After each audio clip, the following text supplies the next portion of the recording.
This is Nightly Business Report with Tyler Matheson and Sue Herrera.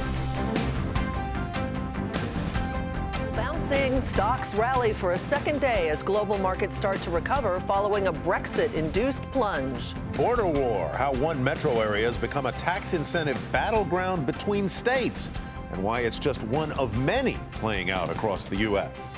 And an excellent item, why the Egg McMuffin may be as important to as the hamburger to McDonald's nearly half a century after it was first cooked up.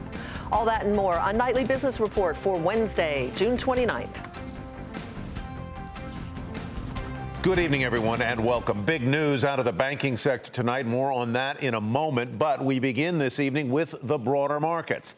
And as you surely know, they sometimes teach very hard lessons. And the past 4 trading sessions have been, well, let's just say, instructive. Violent declines Friday and Monday following Britain's vote to leave the European Union. The Dow lost 900 points over those 2 days. But then came Tuesday, a 269-point gain for the Dow, one of the best days of the year. And today, even better. Stocks rallied around the globe and here in the U.S., all 3 indexes rising more than 1.5%. The lesson, what goes down fast can snap back equally quickly.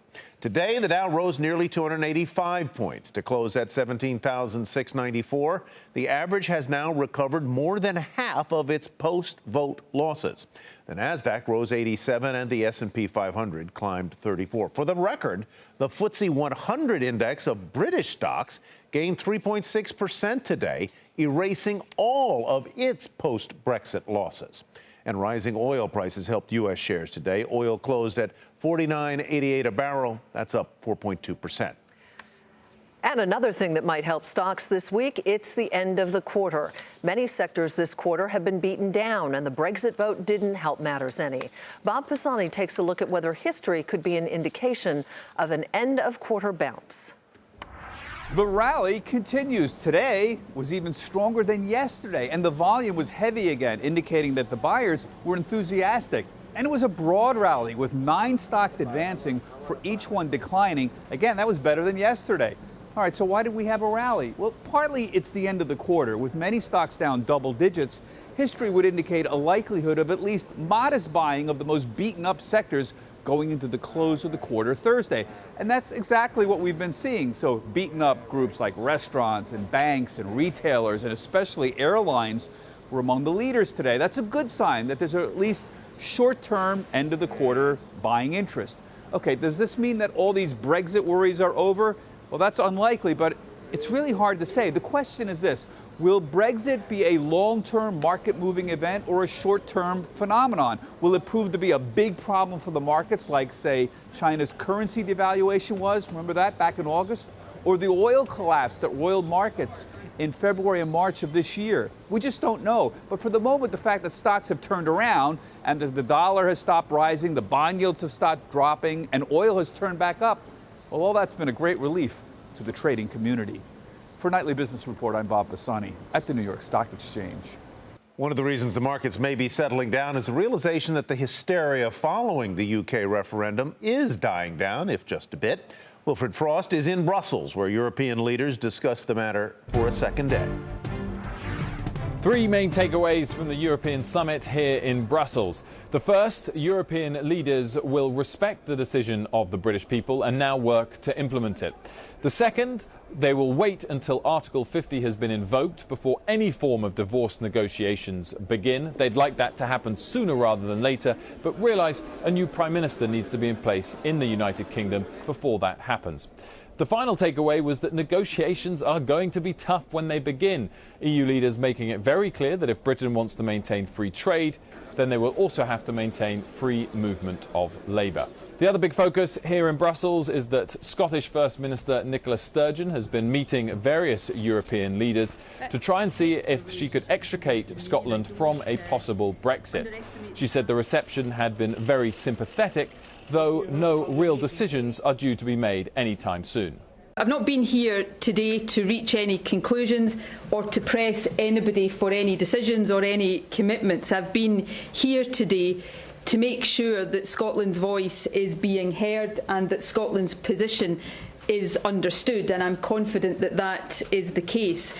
And indeed, other leaders such as Mr. Juncker and Mr. Rajoy of Spain made it clear that they felt this was an internal British issue and no outright decisions could be made directly with Scotland. So the focus now turns back to wider United Kingdom and the battle in Westminster to become the next leader of the Conservative Party and with it, the next Prime Minister. Various candidates have thrown their name into the hat. We should know all the candidates by late Thursday. The final decision will be made in early September. For Nightly Business Report in Brussels, I'm Wilfred Frost. Some good news, bad news for the economy. First, the good. Consumer spending rose nearly 0.5% in May. Household spending accounts for more than 2/3 of economic activity. At the same time, personal income ticked slightly higher, but less than expected. Now for the bad. Pending home sales fell more than 3.5% in May, a sign the housing market lost a little steam. GE Capital is no longer too big to fail. Federal regulators today removed its designation that General Electric's financing arm was a systemically important financial institution, a SIFI. And that's a label that comes with stricter regulation, and it comes at a cost. Shares of General Electric up about 2% on the session. Mary Thompson now with more on why losing the title is so important to the likes of GE. GE asked, and regulators listened. We didn't expect to be de-designated this quickly. 3 months after the conglomerate requested its finance arm be removed from the Federal Reserve's oversight, regulators concurred. This will save GE hundreds of millions in costs, free up capital, and give the firm greater financial flexibility. Here's analyst Dean Drey. So the 3 areas for redeploying the additional capital, buybacks, and you'll see some dividend growth, and then M&A. And M&A, it's just really going to be the best use of capital, highest returns at that time. Once the source of over half of the company's profits, GE Capital nearly brought the conglomerate to its knees during the financial crisis. Post-crisis, regulators put GE Capital and 3 other firms under the Federal Reserve's watch, maintaining they were so big and interconnected, their failure would cause grave harm to the economy. GE's parent chafed under the added oversight and last April launched an aggressive plan to shrink the finance business and remove its systemically important designation. Here's GE Capital's CEO, Keith Sharon. In April last year, we announced the strategic change for GE Capital. And over the last 15 months, we basically executed what we called Project Hubble. It's involved reaching sales agreements on more than $300 billion of assets, including the Synchrony split-off. The split of the domestic credit card business and GE Capital's smaller size among the reasons cited by regulators in giving the okay to remove the systemically important label. Another reason, a new funding model reliant on long-term debt to fund GE's operations rather than the short-term debt markets where demand dried up during the crisis. If you look at the processes that we've put in place with the Federal Reserve over the last several years, we're a much better run company today. A company now focused on building a future where finance is a complement to its main platform, a platform built on the foundations of GE's industrial past. For Nightly Business Report, I'm Mary Thompson. The Federal Reserve gave the green light to 30 major banks to raise its dividends and buyback plans. But one big name on the list did not pass the so-called stress test with flying colors. Kayla Tausche joins us now with more. So good news for most, but not for all. Yes, 30 banks passed with flying colors out of 33 banks. The Federal Reserve has been going through these tests for 6 years, and there are always a few stragglers who don't quite make it through. This time around, notably, it was Morgan Stanley that has to resubmit its capital plan by the end of the year, but the company can go ahead with planned increases to its dividend and its buyback. To that end, the company is increasing its dividend to 20 cents per share and increasing its buyback to $3.5 billion per share. The U.S. units of Deutsche Bank, Trust, and Santander did not pass the test. They failed on qualitative terms, and while senior Fed officials said that they did see some progress at those companies, there were still serious deficiencies with the way that those companies plan for potential stressed scenarios. M&T Bank, the regional bank that also takes this test, would not have passed if it had submitted its earlier capital plan, but with feedback that it got from the Federal Reserve, it resubmitted a lower capital distribution plan, and then it passed. Notably, some of the big banks did come out after hours with some pretty sizable increases to their plans. Citigroup, perhaps the most notable, raising its dividend to 16 cents from just 5 cents, raising a buyback to $8.6 billion from $7.8 billion. JP Morgan, Bank of America as well, increasing both the dividend and the buyback. A trickle of good news for these companies, perhaps just playing catch up with their counterparts in other sectors. Those banks, the couple that you just mentioned there, they had really chafed under the inability to increase their dividends and do buybacks. This is obviously, I guess they would say, vindication of what they've done to shore up their books. And also good news for shareholders. Well, and the reason why I said Citigroup's is such a stunning move, in 2014, its dividend was 1 cent. To be able in a space of 2 years after failing the stress test twice in 5 years to raise your dividend, that type of movement to 16 cents is very notable. And to be buying back $8.6 billion of stock, certainly shareholders have a lot not to like about the banks, with continued low interest rates, low growth, and still in cost-cutting mode. But this is one piece of good news. And it comes in a week where we have seen such wide swings, mostly to the downside in the financials because of Brexit and because of what's been going on. So perhaps tomorrow, in tomorrow's trading session, it'll be a little bit of good news because the increase in the dividends certainly makes them more attractive. For the U.S. banks, but I think what people will be taking away from this is the fact that European banks, so the U.S. units of European banks, have again not passed the test. What happens next year when Barclays, Credit Suisse, and UBS will have to take the test? It does appear that there's a widening moat between the strength and the quality of the assets being held by the U.S. banks from what we've seen on the balance sheets of the European banks, and that's going to be an even bigger focus. Kayla, thank you so much. We appreciate it. Kayla Tausche. Favorable exchange rates could cause travelers to flock to Europe this summer, but security issues remain on everyone's mind. What you need to know about traveling to Europe this summer.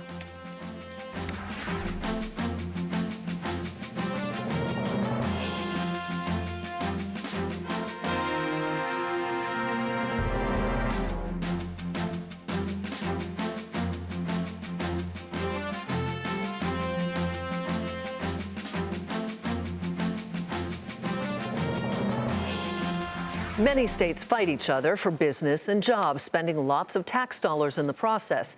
Kansas and Missouri have been waging border war for years over one metro area, namely Kansas City. And while conventional wisdom says companies will go where the money is, Scott Cohn tells us that may be changing slowly.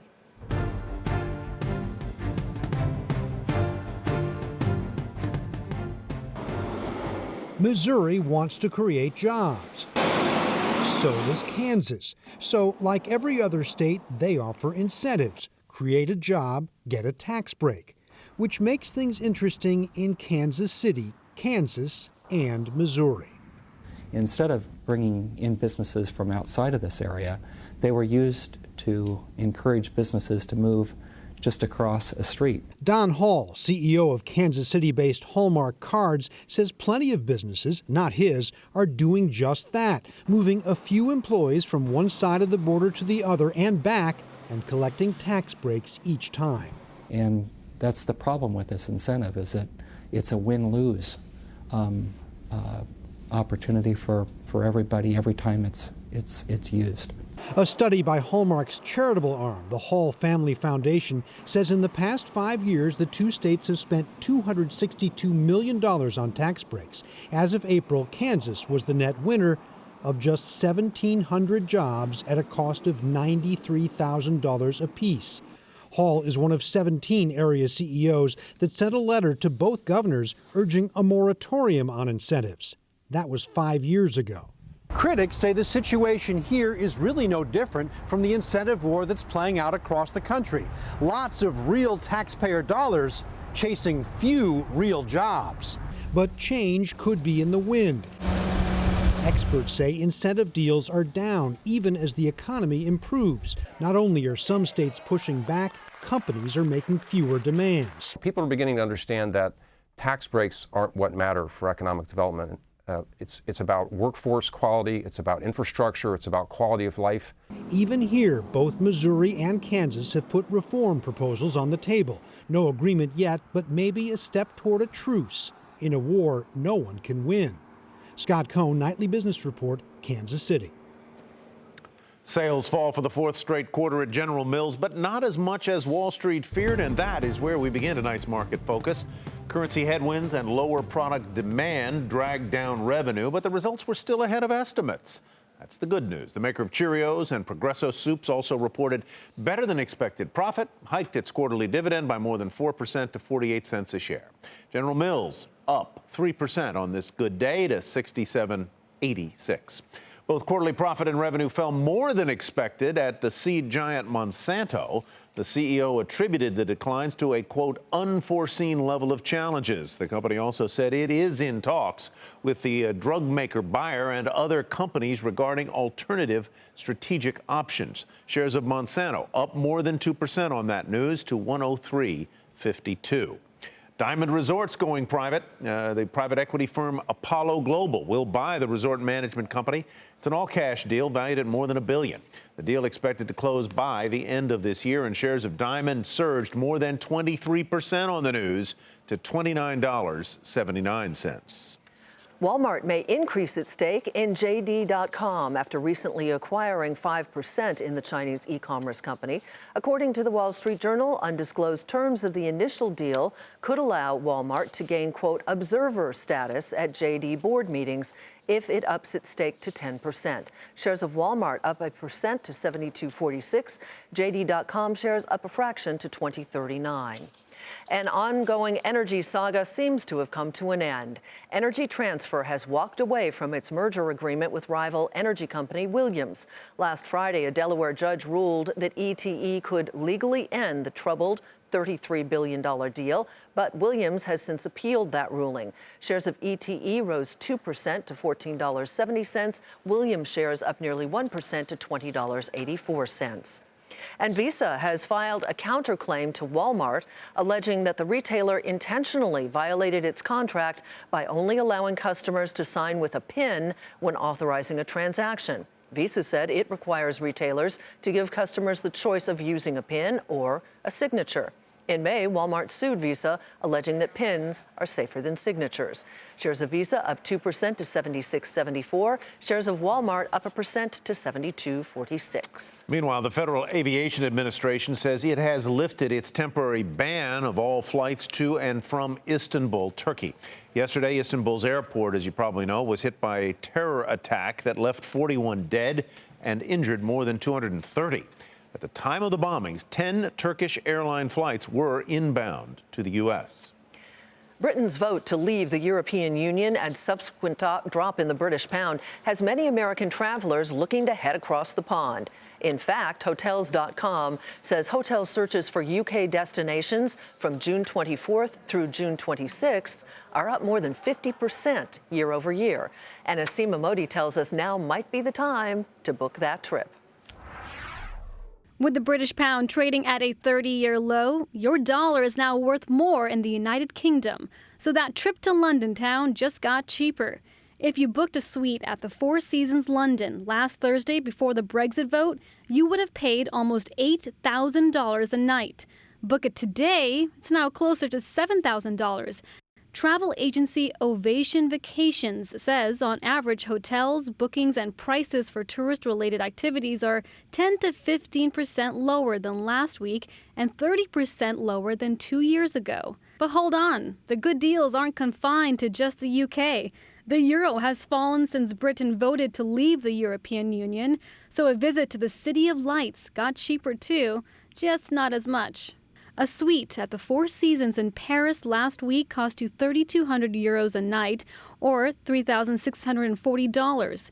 Book this week and you can save about 3%. Other travel spots to consider: Barbados, Maldives, and Dubai.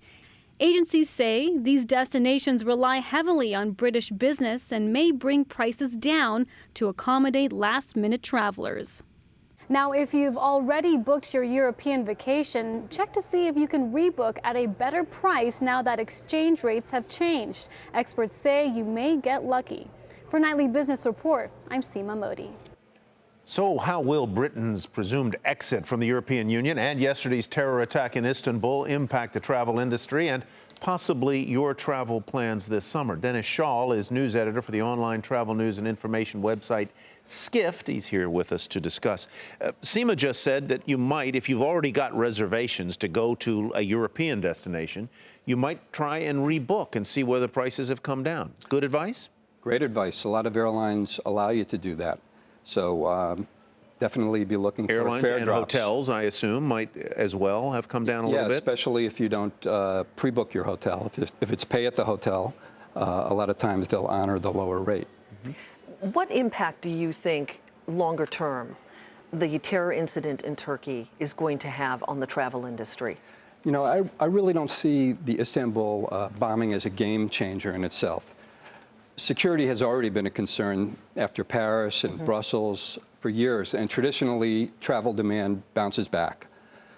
I guess it depends on what destination you're talking about. I can't see tons of travelers traveling to Istanbul now or to Brussels necessarily, but there are plenty of bargains out there, you know, vacation destinations like Greece or Malta or Spain. And of course, the UK. That just got cheaper, by the way. Now let's talk about it going the other direction. Do you expect that Europeans who have been, and Brits particularly, who have been big travelers to the US, Disney World, New York City, Chicago, wherever, are they going to cut back? I definitely think they'll cut back. I think the theme parks will definitely feel a hit. US airlines, hotels, you know, the big hotel brands, Marriott, Hilton, Choice. They're going to feel it. They're going to feel it because their revenue is more concentrated in the U.S. than in Europe. Do they have to cut prices, do you think? Oh, or I think, offer more enticing packages, things like that? Yeah, I think there'll be more promotions and, yeah, a lot of discounting to bring people in. Who knows, maybe Airbnb will benefit from this because people are going to be forced to look for some bargain accommodations. That's an interesting point. Yeah. All right. Dennis, thank you so much for being with us. You're welcome. Appreciate it. Thank Dennis Schall with Skift. Schall with Skift. I almost said Skift with Schall. Oh, it's confusing. Coming up, are you hungry? Well, take a look at that iconic sandwich at the heart of a Dow component turnaround.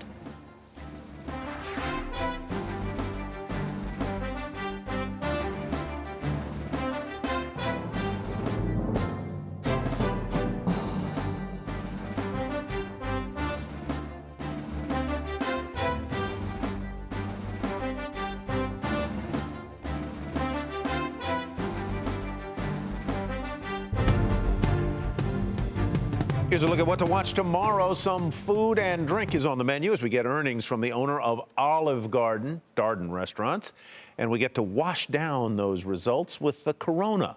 Its parent, Constellation Brands, reports as well. We also get a labor market snapshot with weekly jobless claims, and that, folks, is what to watch Thursday. An American icon is turning 45 this year. We're talking about the Egg McMuffin. And as Susan Lee tells us, while McDonald's is known around the world for its hamburgers, this breakfast sandwich has been a staple on its menu for nearly half a century and has been the linchpin of the fast food giant's stunning turnaround. Times change, but tastes don't seem to. The Egg McMuffin, a simple egg sandwich, continues to feed America's appetite for McDonald's. It was created 45 years ago by California franchisee Herb Peterson. The inspiration? He started tooling around the kitchen, trying to figure out a way to make a handheld Eggs Benedict. He had a local blacksmith craft this exact ring, Teflon coated it, and that kept the egg in a round circumference. Round is working. Breakfast now accounts for a quarter of McDonald's total U.S. sales and has been the fuel behind the food giant's turnaround. When McDonald's rolled out all-day breakfast in October, sales jumped 5% globally. Frankly, just the fact that they're advertising the all-day breakfast behind the Egg McMuffin is doing business for the morning day part as well. So their whole breakfast business has gotten a real kick. While the Egg McMuffin recipe hasn't changed in the past 45 years, the ingredients are getting upgrades. Real butter instead of margarine, extra lean Canadian bacon, and by the year 2025, McDonald's says will only use cage-free eggs in nearly all of its 16,000 restaurants in the U.S. and Canada. Cage-free eggs is really an animal rights issue. It's not so important for public health or health of individuals, but for some people that is pretty important. The fast food giant also wants to move to chickens raised without human antibiotics and testing fresh beef instead of frozen in some Dallas restaurants. But can McDonald's afford to make these ingredient changes and still keep profits up for shareholders? Analysts say yes. A lot of these protein prices right now are heading the right way for them such that they can afford it. But the most important thing is that they look progressive. So as McDonald's moves forward to meet the changing demands of its modern customer, some things never seem to change, including the enduring demand for a simple egg sandwich. For Nightly Business Report, I'm Susan Lee.